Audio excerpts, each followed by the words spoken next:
Nah teman-teman sekalian saya muliakan, besok lusa nyampe kita di tanggal 9. Itu namanya hari Tasu'a.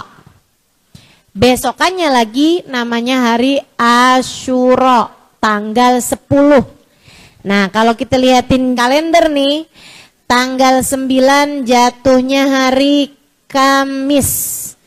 Kamis 27 Juli. Sementara hari Asyura tanggal 28 Juli. Jatuhnya hari Jumat. Berarti nih tahun hari Asyuranya double fadilahnya karena bertepatan dengan hari Jumat. Hari Jumat itu sendiri Sayyidul Ayyam, pimpinan hari, hari terbaik dalam sepanjang minggu. Itu adalah hari Jumat, di mana semua amal kebaikan kalau hari Jumat dilipat gandakan 10 kali lipat.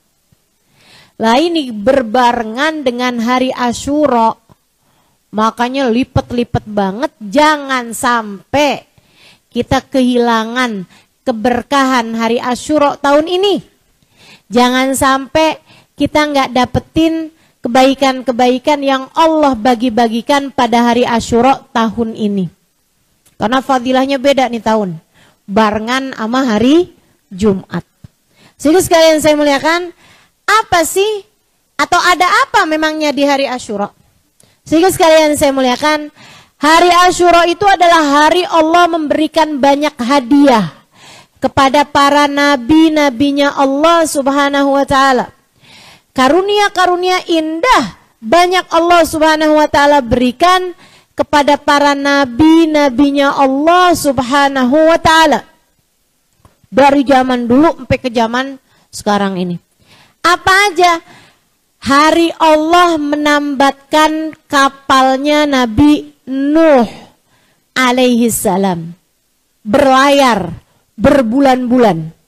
Kenapa kok berlayarnya sampai lama banget berbulan-bulan? Karena buminya tenggelam. Buminya dijadikan Allah Subhanahu wa taala semuanya terendam banjir. Banjir bandang seluruh permukaan bumi. Waduh, tuh gimana modelnya tuh? Jadi kiamat kecil tuh teman-teman. Kayak udah habis saja, semua manusia habis, semua binatang habis, mati semuanya. Tenggelam semuanya. Di zamannya Nabi Nuh alaihi salam, yang selamat hanya orang-orang yang ada di atas kapalnya Nabi Nuh. Termasuk binatang-binatang. Jadi semua binatang yang ada sekarang ini adalah keturunan dari binatang yang ada di dalam kapalnya Nabi Nuh. Termasuk cecek. Termasuk kecoa, gitu kan. Termasuk ayam, tikus, semuanya tuh, ular apa segala macam tuh. Yang sekarang ada nih. Itu dia tuh, yang selamat-selamat di dalam perahunya Nabi Nuh alaihi salam. Ustazah, apakah pada saat itu dinosaurus menjadi habis? Karena tidak sempat terselamatkan oleh perahunya Nabi Nuh. Wallahu a'lam. Bisawab, saya nggak pernah pelajarin sejarahnya dinosaurus. Saudara sekalian yang saya muliakan, walhasil semua manusia yang sekarang ada adalah keturunan dari orang-orang yang ada di atas perahunya Nabi Nuh yang terselamatkan. Dan yang terselamatkan hari itu hanyalah orang-orang yang beriman kepada Allah. Artinya bahwa semua dari manusia yang ada di atas muka bumi ini, warna kulit mereka apapun aja, sebenarnya adalah keturunan dari orang-orang yang beriman. Karena semua yang kafir, semuanya tenggelam. Semua yang gak percaya sama Allah, gak percaya sama hari akhirat, gak percaya sama adanya surga neraka, semuanya tenggelam hari itu. Yang diselamatin sama Nabi Nuh illa man aman. illa man qad aman. Orang-orang yang sudah beriman aja tuh yang diselamatkan sama Nabi Allah Nuh alaihi salam. Dan itu teman-teman, Nabi Nuh juga berbekal banyak tuh makanan-makanan. Sampai ketika makanannya udah mau habis, tiap hari dibuat makan semua manusia dan binatang-binatang yang ada di atas kapalnya Nabi Allah Nuh alaihi salam. Teman-teman sekalian, tepat pada tanggal 10 Muharram, Allah Subhanahu wa taala kemudian menambatkan perahunya Nabi Allah Nuh alaihi salam. Nabi Nuh ditambatkan perahunya tanggal 10. Jadi buat adik-adik jomblo, Dek, kapal Nabi Nuh tertambatkan pada tanggal 10 Muharram. Doa yang beneran, Dek. Tanggal 10 Muharram. Siapa tahu tahun ini kamu berjumpa dengan tambatan hati.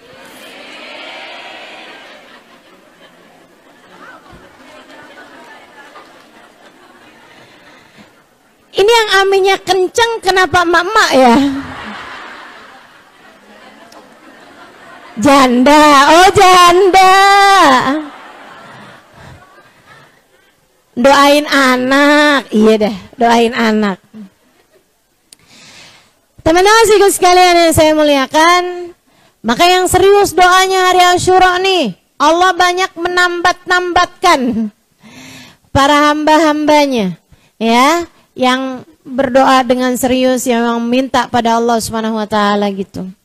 Walaupun sih, Dek, jangan pernah gantungkan kebahagiaanmu dengan pernikahan. Sebab pernikahan yang bahagia berasal dari dua orang laki dan perempuan yang sebelum menikah hatinya memang sudah bahagia.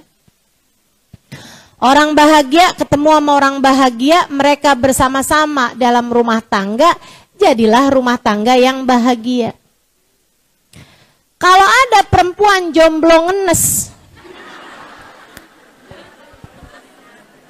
Jones, ketemu juga sama laki-laki jomblo ngenes juga, mereka bersatu dalam rumah tangga, jadilah keluarga yang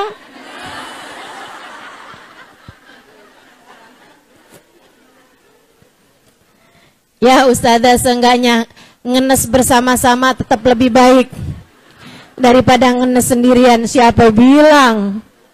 Siapa bilang? Khawatirnya nanti melahirkan anak-anak yang juga anak-anak yang ngenes gitu.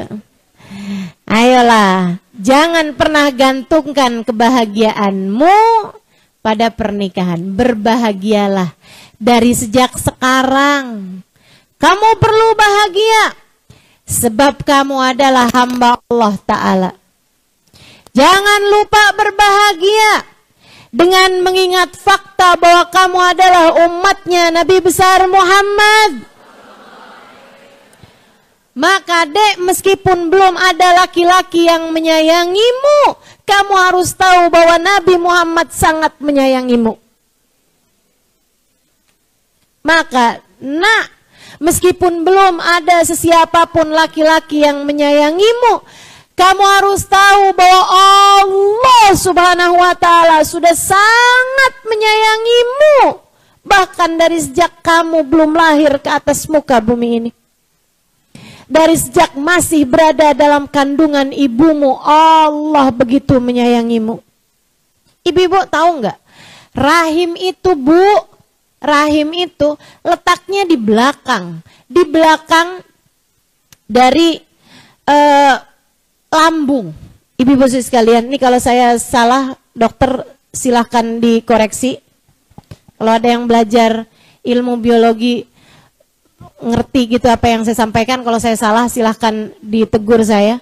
Ibu-ibu sekalian, saya pernah dengar bahwasanya Allah Subhanahu wa taala jadikan rahim tuh perempuan, seseorang janin dalam kandungannya itu ngebelakangin sama saluran keluar. Kenapa gitu? Maksudnya nggak ngadepin saluran keluar, ibu-ibu sekalian.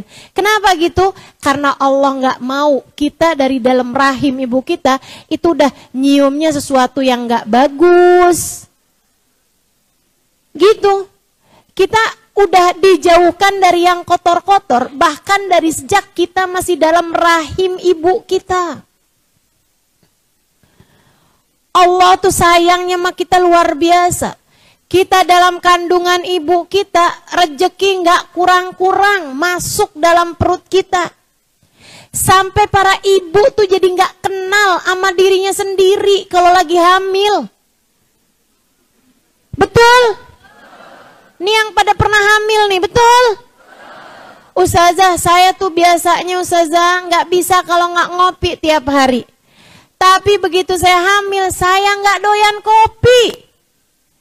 Kenapa kayak begitu? Karena Allah hendak memberi rejeki bukan hanya kepadamu, tapi kepada janin yang ada dalam kandunganmu.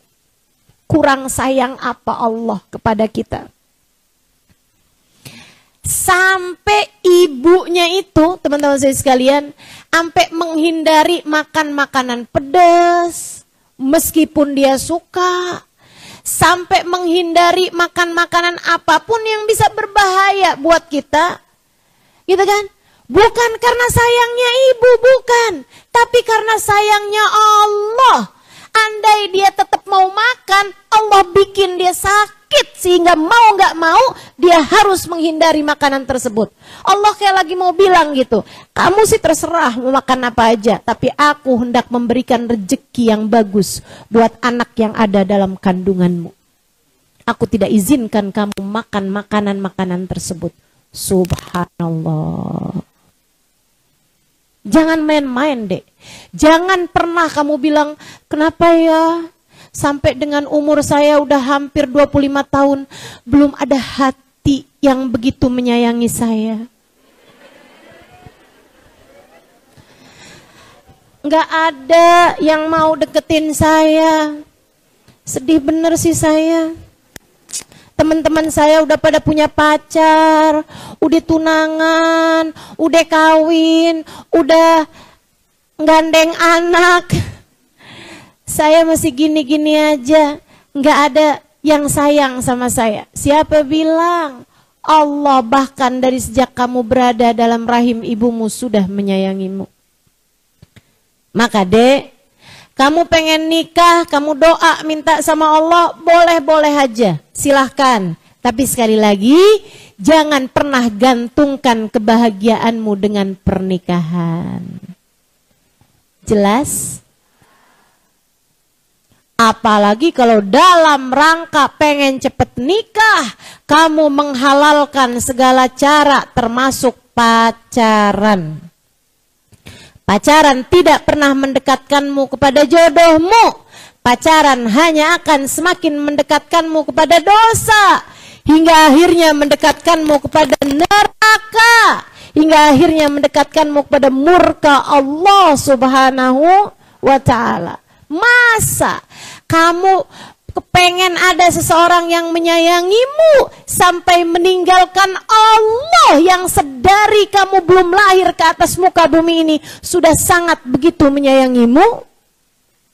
Ayolah, mikir, adik-adik saudaraku sekalian, jangan karena terhanyut dengan kesenangan-kesenangan sesaat kamu akhirnya jadi melupakan atau melewatkan atau membuang kesempatan untuk mendapatkan kesenangan-kesenangan yang abadi. Mudah-mudahan Allah jaga diri-diri kita, Allah jaga anak-anak kita, Allah jaga orang-orang yang kita sayangi dari busuknya dosa zina, dari jeleknya dosa-dosa tidak terjaganya diri, insya Allah. Mudah-mudahan Allah menjaga kita semuanya, amin ya rabbal alamin. Jadi pada hari Asyura Allah Subhanahu wa taala menambatkan perahunya Nabi Nuh alaihissalam. Allah menyelamatkan Nabi Yunus dari dalam perut ikan pada hari Asyura. Allah Subhanahu wa taala menerima taubatnya Nabi Daud, mengampuni dosa Nabi Allah Daud pada hari Asyura. Allah Subhanahu wa taala menyembuhkan penyakitnya Nabi Ayub juga pada hari Asyura. Maka yang sakit-sakit, yang lagi ada kesulitan, yang sedang berada dalam keadaan yang kayak terjebak, kesumpekan, nggak ada tuh yang ngalahin kesumpekannya Nabi Allah Yunus bin Matta alaihi salam. Ibu-ibu sekalian, yang serius doa pada hari Asyura. Yang serius doa pada hari Asyura. Jangan sampai dilewatkan kebaikan-kebaikannya, amalan-amalannya yang nanti akan saya sampaikan, hingga mudah-mudahan kita mendapatkan apa yang Allah bagi-bagikan kepada para nabi-nabinya. Termasuk tentu saja semua dari kita adalah para pendosa dengan dosa-dosa yang tak terhitung jumlahnya. Ada yang dosanya besar, ada dosanya kecil tapi banyak. Kita semuanya perlu ampunan dari Allah Subhanahu wa taala. Karenanya kita perlu hari Asyura untuk mudah-mudahan Allah menerima permohonan ampun dari kita, mengampuni seluruh dosa-dosa kita, dan semoga saja menjaga kita di masa yang akan datang hingga kita tidak terjerumus kembali kepada dosa-dosa yang membuat Allah Subhanahu wa taala murka kepada kita. Jadi sekalian, di hari Asyura Allah menyembuhkan sakitnya Nabi Allah Ayub. Jadi yang lagi sakit atau ada yang keluarganya lagi sakit, yang serius minta pada hari Asyura. Yang serius ngerjain project-project Asyura. Ini ya, nanti akan saya sampaikan project-projectnya apa, biar kita bisa mendapatkan kesembuhan, kesehatan buat kita dan bagi keluarga kita. Zahir batinnya mudah-mudahan Allah sehatkan semuanya. Karena kalau penyakit zahir tuh ada yang sakit, ada yang nggak sakit nih. Tapi kalau penyakit batin kayaknya semua dari kita perlu untuk disembuhkan. Bukan begitu? Hati kita nih penyakitnya banyak. Masih suka seneng lihat orang lain susah. Masih suka susah lihat orang lain seneng. Masih suka merasa diri lebih baik daripada orang lain. Masih selalu aja suuzon. Sama orang gampang banget suuzonnya. Sama Allah aja gampang banget suuzonnya. Buruk sangka mulu sama Allah Subhanahu wa taala. Wah, kalau suami saya nggak kerja lagi, gimana nih cara saya buat makan? Oh tuh, suudzon sama Allah. Kata Allah, kamu belum bersuami juga udah aku yang ngasih makan. Bahkan dari sejak kamu dalam kandungan ibumu, aku udah ngasih kamu makan. Sekarang tiba-tiba aja kamu menghina aku, kamu berburuk sangka padaku, bahwa kalau suamimu tidak bekerja, aku tidak bisa memberikan kepadamu makan. Suuzon macam apa itu? Buruk sangka yang luar biasa pada Allah Subhanahu wa taala. Nih hati kita nih Bu, suka gampang suudzon. Suudzon sama Allah, suudzon sama hamba-hambanya Allah. Perlu disembuhkan. Karenanya hari Asyura yang serius doa. Minta ya Allah, qad ista'antuka rabbi ala mudawati qalbi. Ya Allah, serius aku minta kepadamu pertolongan. Ala mudawati qalbi, ya Allah, sembuhkanlah hatiku. Sehatkanlah hatiku. Obatilah hatiku ya Allah, agar hati ini bisa menjadi hati yang selamat dari dunia hingga kelak pulang ke negeri akhirat bawa hati yang selamat, insya Allah. Ibu-ibu sekalian saya muliakan, hari Asyura juga hari Allah Subhanahu wa taala memenangkan Nabi Musa alaihi salam dengan Fir'aun, musuhnya Nabi Musa, Allah tenggelamkan di Laut Merah.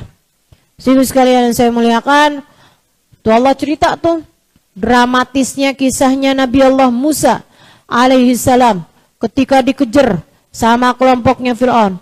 Falamma taral jam'an qala ashabu Musa inna lamudrakun qala kalla inna ma'iya rabbi sayahdin. Kan itu tuh ketika pasukannya udah ketemuan, pasukannya Fir'aun sama umatnya Nabi Musa, Bani Israel yang beriman kepada Allah, beriman kepada Nabi Musa, ketika udah keamprokan gitu kan, dikejar nih.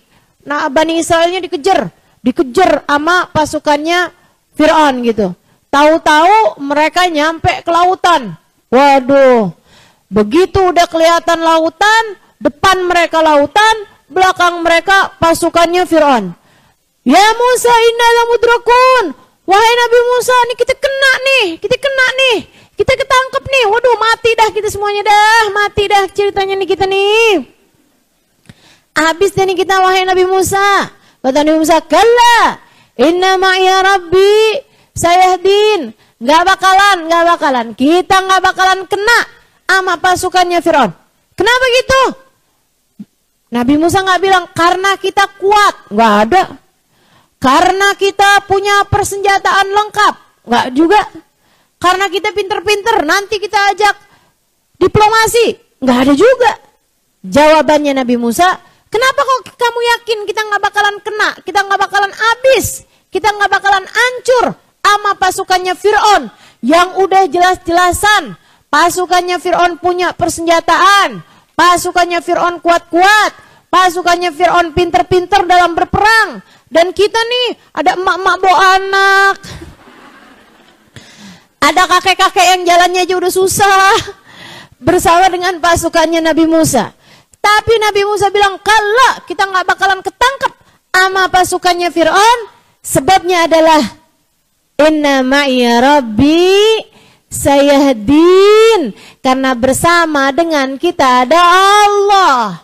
Kita di jalan Allah, kita beriman kepada Allah, Allah bersama dengan kita, sayahdin, Allah pasti akan memberi jalan buat kita.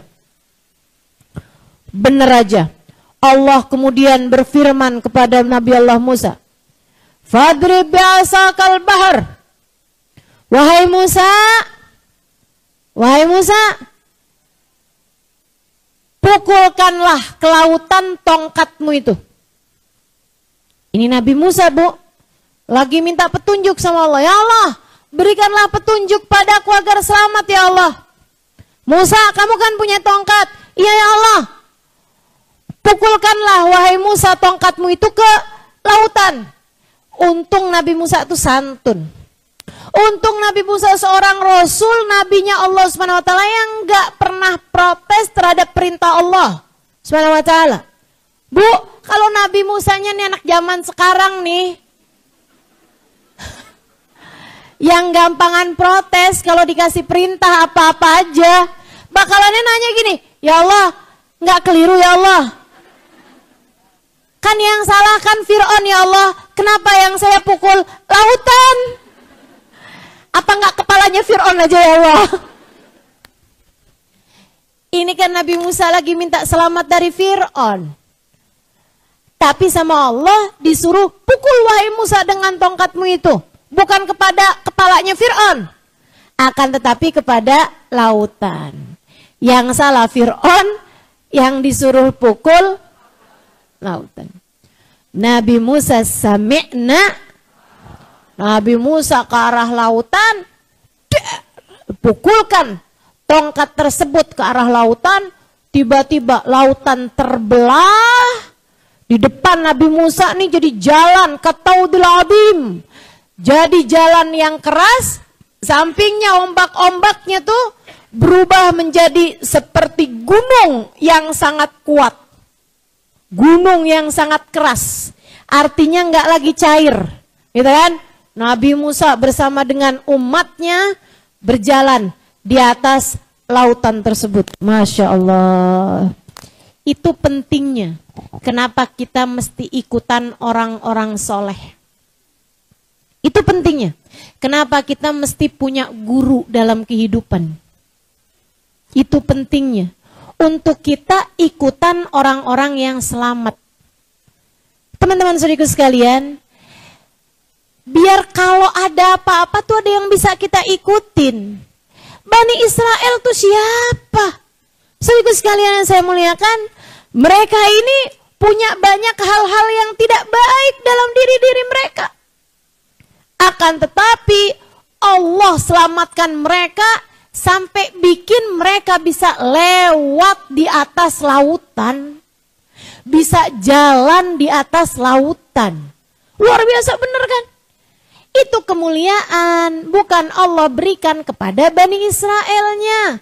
Akan tetapi kemuliaan itu Allah berikan kepada Nabi Musa.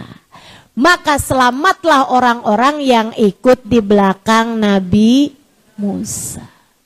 Sehingga sekalian yang saya muliakan, demikian pula kalau hati kita cinta kepada para ulama, hati kita cinta kepada para wali-walinya Allah, hati kita cinta kepada para kekasih-kekasih Allah, orang-orang yang Allah muliakan, kita bisa ikutan nebeng di belakang mereka.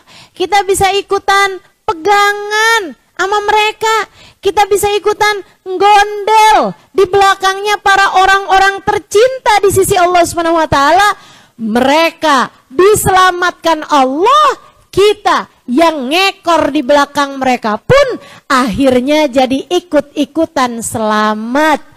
Bukan karena kita orang yang pantas diselamatkan, akan tetapi karena kita ada di belakang orang-orang yang diselamatkan oleh Allah.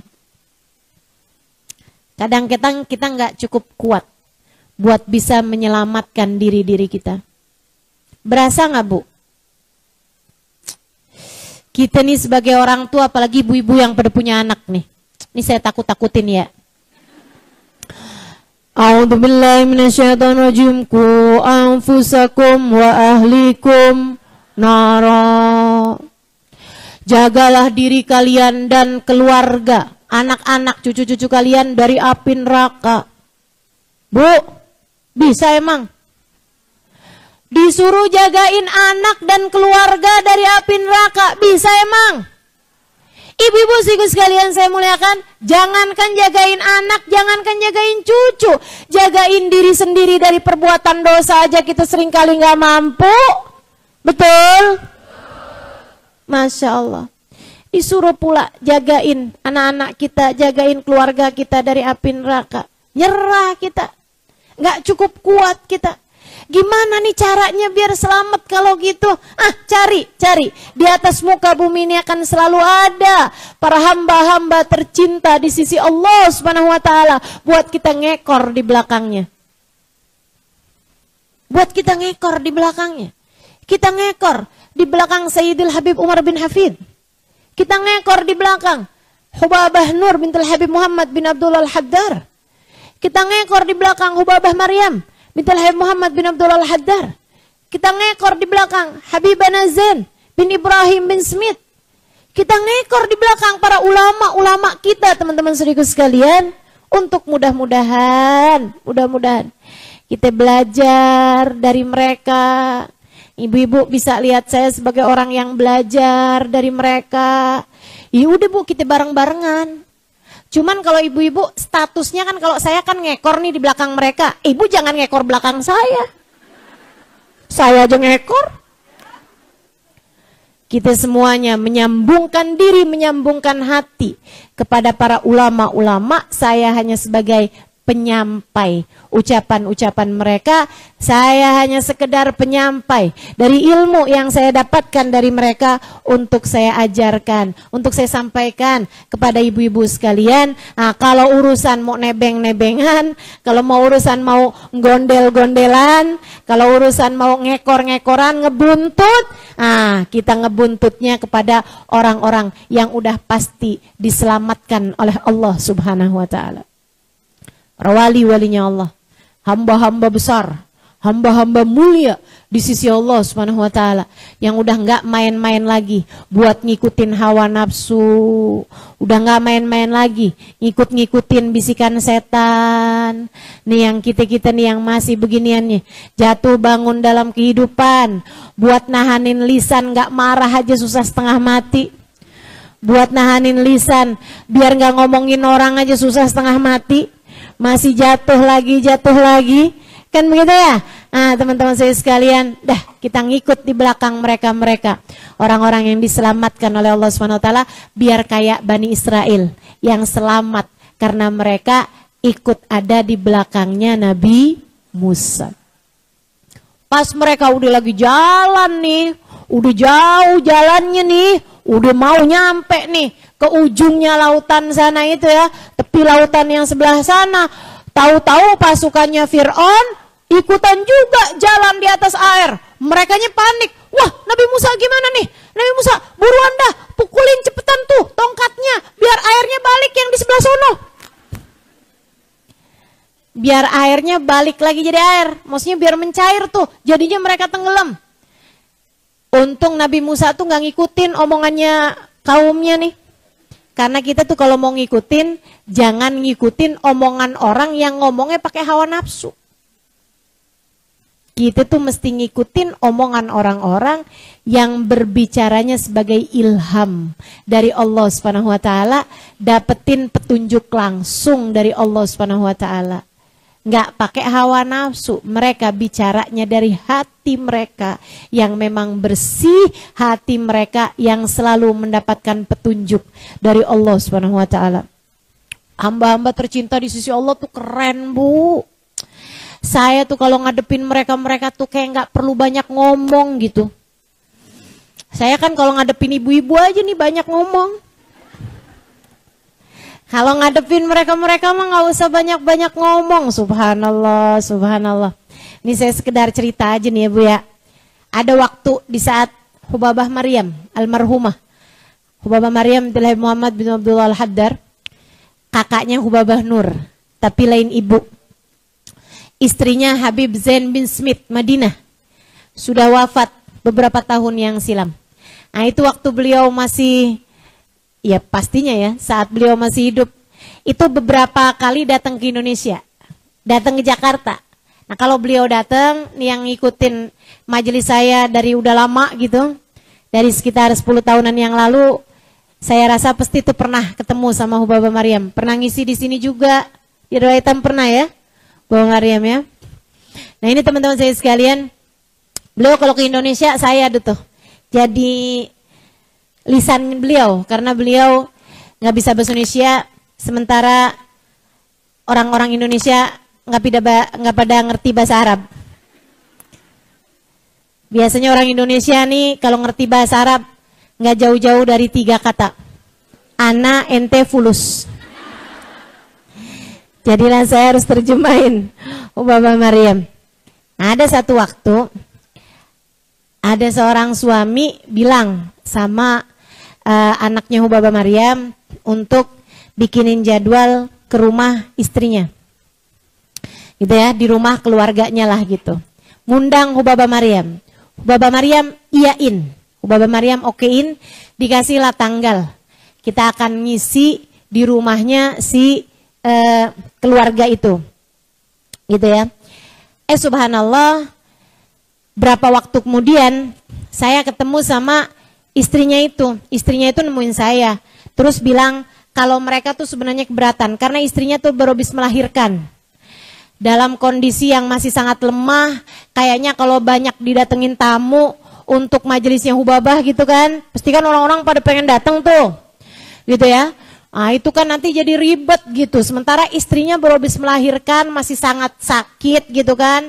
Masih juga punya baby gitu. Itu kan ngurusin anak masih bayi itu kan nggak usah ada tamu aja bingung, apalagi rumahnya ketamuan banyak orang gitu. Jadi kayak semacam keberatan gitu kan. Dia bilang nggak tahu tuh suami saya gimana tuh. Gimana nih Ustazah kalau kayak gini. Saya bilang baiklah kalau gitu. Coba saya akan sampaikan kepada Hubabah Maryam. Saya bilang sama dia, terus gimana enaknya? Kak, apa Hubabah Maryamnya nggak usah datang ke sana? Saya senang Ustazah, kalau Hubabah Maryam datang kemari saya senang banget. Hubabah Maryam jadinya bisa mentahnik anak saya gitu. Terus juga nanti Hubabah Maryam bisa doa-doain saya gitu kan, doa-doain keluarga saya. Cuman saya nggak mau ngundang-undang orang gitu. Maksudnya Hubabah Maryam datang aja ke tempat saya nih kayak buat ngeteh sore gitu. Buat makan kue gitu maksudnya. Jadi kan gak terlalu repot iniannya gitu, persiapannya gitu. Saya bilang, coba deh saya mau bicara. Saya semalaman gak bisa tidur mikirin kata-kata saya nih mesti ngomongnya kayak gimana sama Hubabah Maryam. Kebayang gak sih Hubabah Maryam tuh udah bilang sama saya, Halimah nanti kita tanggal sekian kita ada majelis di tempatnya keluarga ini gitu. Udah ngomong sama saya. Saya bilang marhaba Hubabah. Gitu kan. Tiba-tiba saya ngomong gitu. Hubabah majelisnya cancel. Cancel. Kenapa? Kan itu ya. Saya cuman gak mau hati Hubabah jadi ngerasa kayak yang kok ada orang gak mauin saya ya. Nah itu bahaya teman-teman. Bahayanya buat siapa? Bukan buat Hubabah. Bahaya buat orang yang gak kepengen, yang maksudnya yang bikin hati seorang walinya Allah ngerasa gimana tuh bahaya. Hati-hati nih. Kadang beliaunya gak apa-apa, tapi Allahnya yang marah kepada kekurang adaban kita kepada seorang wali dari wali-walinya Allah SWT. Bahaya teman-teman, bahaya. Kalau ada sampai seorang walinya Allah gitu ya, ngerasa sakit hati dari kita, ngerasa nggak nyaman dari kita, ngerasa nggak enak dari kita gitu, karena kita maksa salaman, karena kita maksain, Hubabah, tangannya Hubabah ditarik-tarik, dipegangin di dada, dipegangin di perut. Saya lagi hamil Hubabah, pegangin anak saya gitu kan, pegangin perut saya gitu. Kalau beliau sampai merasa nggak nyaman teman-teman, kalau para wali-walinya Allah ini ngerasa nggak nyaman, ngerasa kayak yang terganggu dikit aja, itu bisa masalah buat kamu. Bukannya berkat yang didapat, bisa laknat, naudzubillah, bisa kehancuran kita. Hati-hati sama para wali-walinya Allah. Jadi saya nggak bisa tidur tuh sepanjang malam tuh saya mikirin ngomongnya gimana yang kira-kira nggak bikin hati Hubabah sedih atau bikin hati Hubabah ngerasa nggak enak, nggak nyaman dengernya gitu. Udah saya pikirin. Besoknya saya ketemu lah sama Hubabah begitu saya datang. Halimah tali. Halimah, tolong dong nak, teleponin sama yang kemarin ngundang, bilangin sama beliau saya mau datangnya buat ngeteh sore aja.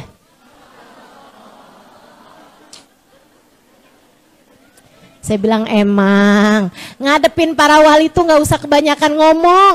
Percuma kan saya tadi malam sampai nggak bisa tidur.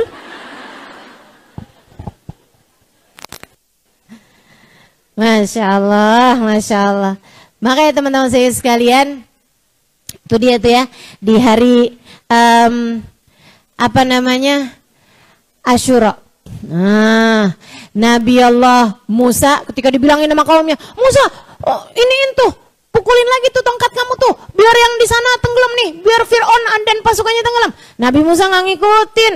Nah, ini mah omongan umat saya nih, ngomongnya pakai hawa nafsu, dari ketakutan lah, dari kepengenan lah, dari inilah itulah, nggak mau diikutin sama Nabi Musa. Nabi Musa ikut aja perintah Allah SWT. Allah nggak nyuruh, nggak dikerjain sama Nabi Musa, jalan aja tuh Nabi Musa. Subhanallah. Fir'aunnya kemudian jalan, udah di tengah-tengahan jalan, Allah Subhanahu wa taala ubah lagi lautan yang diinjak sama Fir'aun menjadi cair kembali menjadi lautan kembali.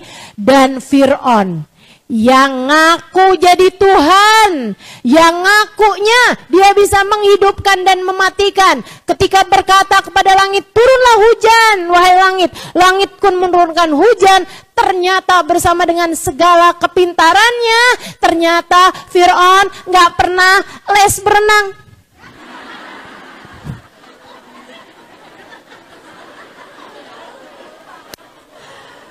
Dia ternyata nggak bisa berenang, teman-teman.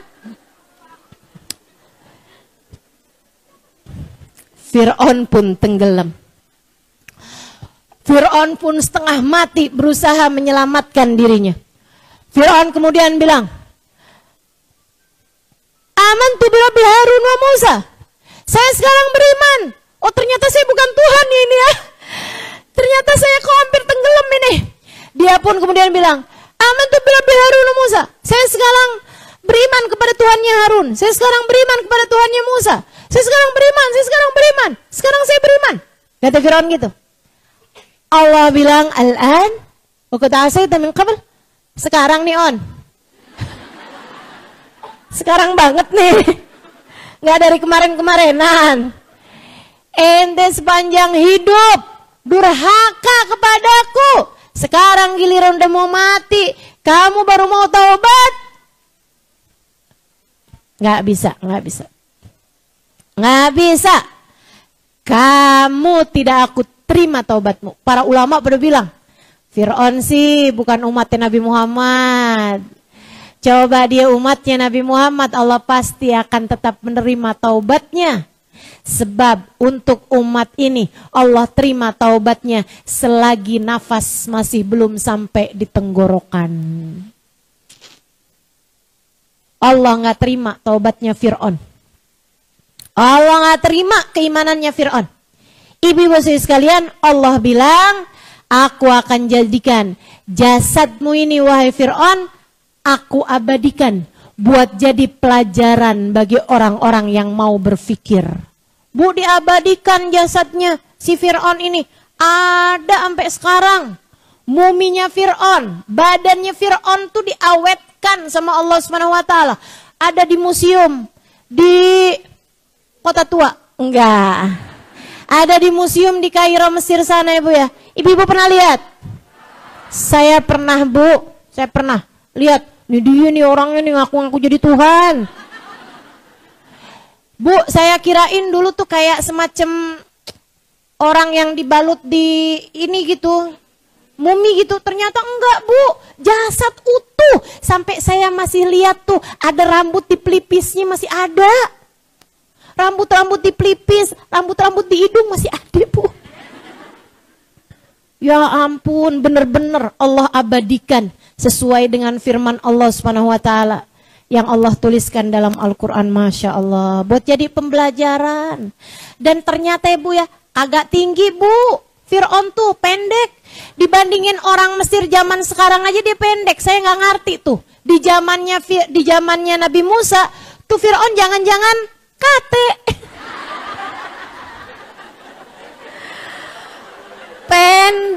Pendek, Masya Allah. Kok bisa-bisanya orang pendek kayak begitu ngaku jadi Tuhan? Ya ampun, kagak ada pantas-pantasnya dah Bu. Masya Allah, Masya Allah.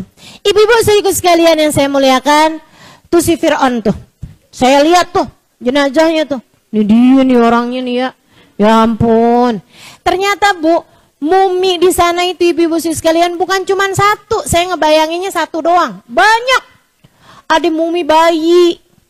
Ada muminya saudaranya Fir'aun. Ada muminya bininya Fir'aun. Gitu banyak ibu-ibu sekalian. Bukan Asia ya. Dan Fir'aun itu juga ternyata banyak. Ramses tuh ternyata banyak. Gitu ya. Fir'aun tuh bahasanya tuh Ramses gitu. Ada Ramses 1, Ramses 2, Ramses 3 gitu kan. Nah cuman orang tahu kalau ini adalah muminya Fir'aun, Fir'aunnya Nabi Musa.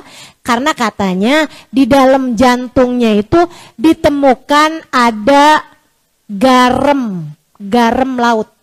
Yang lain gak ada, dia doang nih yang ada garam lautnya. Kenapa ada garam lautnya? Karena tenggelam. Kan matinya kan tenggelam. Jadi masih ada tuh garam-garam lautnya. Saya lihat tuh.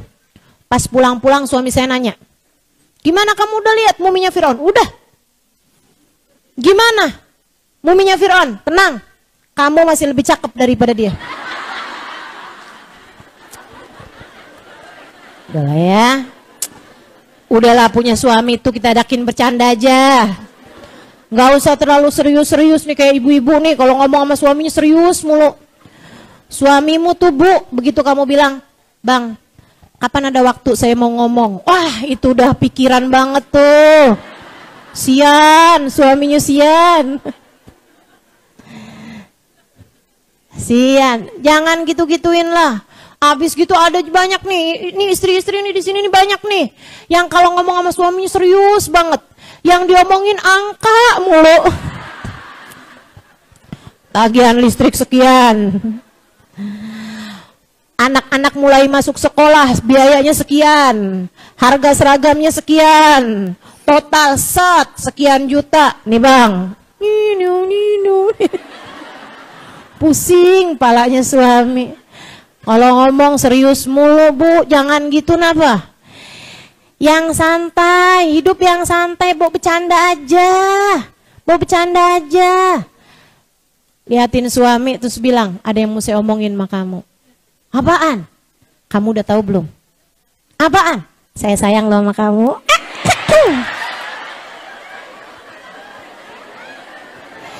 Gitu kan enak ya nggak? Gimana kalau kayak gitu? Ngeliatin suami terus bilang I love you.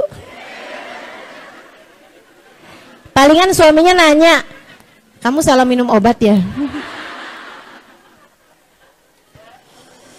Ini bini saya kena-kena di mana nih kayaknya nih. Saudara sekalian saya muliakan. Oke lah, kembali kepada hari Asyura. Nah, hari Allah menenggelamkan Fir'aun kepada Nabi Musa tepat pada tanggal 10 Muharram, hari Asyura. Maka ibu-ibu sekalian, siapapun darimu yang masih berada dalam jebakan atau berada dalam penjara dari orang-orang yang kamu sayangi, berada dalam kekuasaan orang-orang yang sepertinya tidak sayang sama kita atau dengan akhlak-akhlak yang gak baik, yang serius doa pada hari Asyura. Semoga Allah Subhanahu wa taala menyelamatkanmu darinya. Punya bos jahat, misalnya gitu ya. Kerja sama orang, orangnya jahat, begitu kan? Punya suami, suaminya jahat gitu, misalnya gitu kan? Yang serius. Tapi doanya jangan, "Ya Allah, sebagaimana Engkau menenggelamkan." Jangan gitu doanya. Minta aja biar Allah melembutkan hatinya. Minta aja biar Allah Subhanahu wa taala menjadikan hatinya jadi hati yang lebih lunak, hati yang lebih baik, insya Allah. Nah, apa aja nih project kita nih biar dapat hadiah-hadiahnya nih. Nah, teman-teman saya sekalian, 2 hal jangan ditinggal. Jangan ditinggal karena itu hadisnya sahih dan diperintahkan kita untuk melakukannya. 2 hal jangan ditinggal. Yang berikutnya ada beberapa kesunahan yang kamu bagus lakukan pada hari Asyura. Kemudian ada beberapa hal yang kamu kerjain boleh, enggak juga enggak apa-apa karena memang enggak ada hadisnya baik sahih maupun dhaif. Ya. Yang pertama nih 2 hal yang hadisnya sahih, jangan sampai ditinggalin. Apa itu? Yang pertama, puasa. Inna shaum yom Asyura yukaffiru dzunub sanah. Sesungguhnya puasa hari Asyura menghapuskan dosa 1 tahun. Puasanya jangan ditinggal. Kemudian yang keduanya, at-tausi'ah 'alal iyal. Man wassa iyalahu yawma Asyura wassa Allahu rizqah. Wa fi riwayah tulasana. Siapa yang meluaskan rezeki, meluaskan nafkah bagi keluarganya pada hari Asyura, maka Allah Subhanahu wa taala akan meluaskan rizkinya dalam satu riwayat sepanjang tahun. Jadi para ibu yang biasa ngasih uang jajan sama anak-anaknya, tambahin. Tambahin. Bu, biasa ngasih uang jajan manaknya berapa? 10.000. Tambahin hari itu jadi 11.000. Jangan dikit amat nambahinnya ya. Tambahin kayak 30.000 gitu, atau kasih hadiah apa gitu, nyenengin anak-anak kita. Nyenengin anak-anak kita. Tenang, janjinya Allah seperti yang disampaikan Nabi Muhammad, Allah akan lapangkan rezekimu sepanjang tahun. Semakin banyak kamu ngasih kelebihannya, insya Allah semakin banyak pula Allah akan ngasih kepadamu kelebihan rizki sepanjang tahun ini. Termasuk juga silahkan sampaikan kepada suamimu bagi yang bersuami.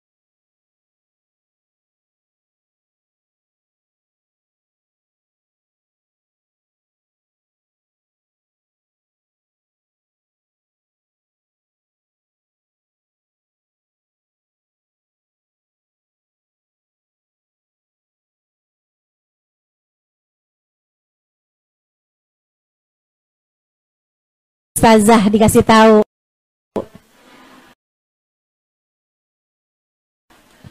Gitu kan, Ustazah, kok hadis yang ini nih kayak nggak pernah denger ya Ustazah? Itu dia tuh Bu masalahnya. Selama ini kan yang ngajar kan para laki-laki tuh. Ustadz kayaknya disembunyi-sembunyiin nih hadis-hadis yang beginian nih. Takut bini-bininya pada ngerongrong. Takut bininya pada minta. Masya Allah. Sampaiin aja Bu. Ada pelajaran bagus Bang hari ini.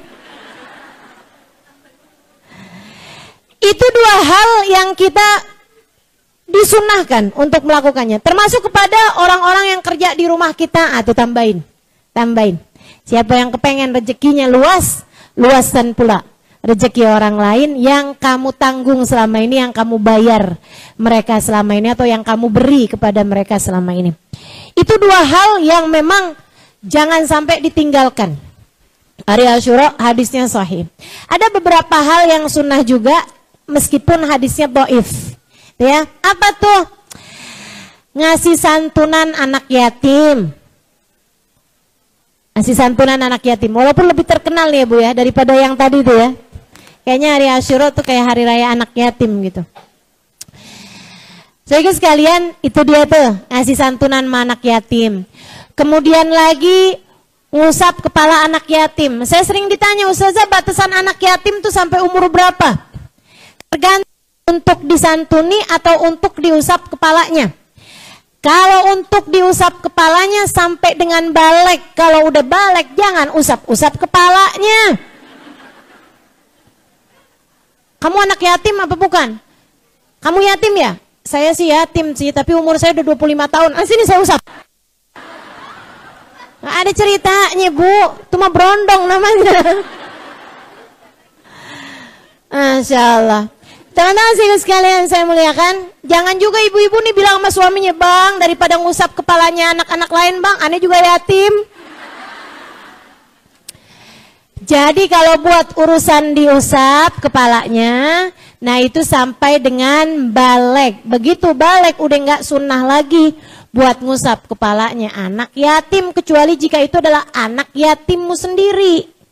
Ya, anakmu sendiri yatim, nah silakan dah kamu usap kepalanya biar sampai tua juga nggak apa-apa. Kemudian kalau untuk urusan disantunin, dengerin biar jelas. Kalau untuk urusan disantunin, kamu kasih duit gitu kan, kamu kasih sedekah, itu dengan syarat mereka anak-anak yang susah, anak-anak yang miskin. Kalau buat diusap kepalanya tuh nggak harus anak-anak susah, maksudnya walaupun dia berkecukupan, kalau hari Asyura sunnah kamu usap kepalanya gitu. Kalau untuk diusap kepalanya ya. Tapi kalau misalnya untuk disantunin, kamu kasih duit gitu kan, itu harus anak-anak yatim yang susah, maksudnya yang memang miskin, ya Bu ya. Nah ini disantuninnya kalau laki-laki sampai dengan mereka bisa bekerja, kalau anak perempuan sampai dengan mereka menikah. Jadi walaupun 18 tahun, 17 tahun, kalau dia yatim dan miskin, kamu sunnah untuk menyantuni mereka. termasuk ketika hari Asyura ini. Jangan misalnya pas lagi mau santunan anak yatim, dilihatin, ini udah gede nih kamu udah balik. Udah sih, yaudah sana. Nggak dapat santunan. Padahal dia lebih memerlukan daripada yang sekolah-sekolah SD gitu. Buat beli buku, buat beli alat tulis gitu kan. Ada banyak keperluan-keperluan mereka, maka sunnah untuk disantuni sampai dengan balik. Kemudian selain daripada itu, hari Asyura juga, kalau dengar-dengar tuh, bagus buat ngunjungin orang sakit, bagus buat mendapatkan doa dari orang-orang tua, orang-orang soleh gitu ya. Bagus doa dari guru-guru kita gitu, berkunjung kepada mereka, ketemu sama mereka gitu. Teman-teman saya sekalian, itu semuanya bagus untuk dilakukan pada hari Asyura, selain daripada banyakin sedekah baik kepada anak-anak yatim terutamanya, ataupun kepada siapapun saja dari umat Islam yang miskin, yang fakir. Itu sunnah untuk kamu bersedekah pada hari Asyura. Selain daripada itu, baca ayat kursi 360 kali. Kalau enggak kamu baca hari ini, bisa juga kamu baca pada tanggal 10 Muharram nanti. Insya Allah sepanjang tahunnya akan terjaga. Sebanyak berapa tadi? 360 kali, sebanyak bilangan hari sepanjang tahun. Ya. Kemudian lagi masing-masingnya dengan Bismillahirrahmanirrahim. Jadi ayat kursinya dengan diawali dengan Bismillahirrahmanirrahim untuk tiap satu ayat kursinya. Ayat kursinya diawali dengan Bismillahirrahmanirrahim. Kemudian teman-teman sekalian, nah ada hal-hal lainnya yang kamu kerjain boleh, enggak juga nggak apa-apa. Kalau teman-teman pernah dengar-dengar gitu ya. Apa itu? Hari Asyura sunnah mandi. Ya emang kita memandi ya Bu ya. Enggak hari Asyura juga orang di Indonesia mandi biasanya kan. Ya udah hari Asyura ya mandilah gitu. Kalau ibu-ibu pernah dengar hari Asyura sunnah potong kuku, gitu kan? Ibu tinggal lihat-lihat aja, kalau emang kuku ibu panjang-panjang ya potong aja gitu kan. Hari Asyura ya Bu ya. Nah kebetulannya hari ini nih, tahun ini Asyuranya jatuh pada hari Jumat. Jadinya kan emang sunnah juga potong kuku hari Jumat. Tapi kalau hari Asyuranya nempatin hari Selasa, nggak bagus Bu, potong kuku hari Asyura hari Selasa, gitu. Nah itu jadi ya dikerjain boleh, enggak juga nggak apa-apa, gitu kan. Untuk urusan potong kuku karena ketepatan hari Jumat, ya silahkan aja. Bagus memang potong kuku pada hari. Dan yang terakhir, kalau ibu pernah hari Asyura sunnah pakai celak mata. Itu ibu-ibu sekalian, kalau ibu lagi puasa malah makruh hukumnya untuk bercelak mata. Kecuali kalau ibu-ibu pakai celak matanya sebelum subuh. Gitu kan, pas waktu sahar tuh, waktu ibu-ibu bangun buat sahur gitu ya, buat tahajud, nah ibu pakai celak mata, itu sunnah ibu-ibu sekalian. Tapi kalau habis subuh ke belakang sampai ke maghrib dan ibu lagi keadaannya puasa, maka makruh untuk orang yang berpuasa buat pakai celak mata. Wallahu a'lam bisawab. Dan sehari sebelumnya ibu-ibu sekalian, hari Tasu'a, enggak sunnah apa-apa selain puasa. Puasanya hukumnya sunnah, meskipun tidak seperti kesunahan puasa hari Asyura. Kalau puasa hari Asyura, inna yawm som Asyura yukafir dunub sanah. Sungguhnya puasa hari Asyura ngapusin dosa 1 tahun. Nah hari Tasu'anya Nabi Muhammad niat, kalau umur saya nyampe tahun depan bersama dengan hari Asyura, saya akan puasa juga hari Tasu'anya, tanggal 9-nya, ketika Nabi Muhammad tahu bahwa orang Yahudi ternyata juga puasa hari Asyura, gitu ya. Jadi kita tanggal 9 puasain hari Tasu'a, karena lanjutin niatnya Nabi Muhammad pada hari Asyura, kita puasa hari Asyura. Wallahu a'lam bishawab.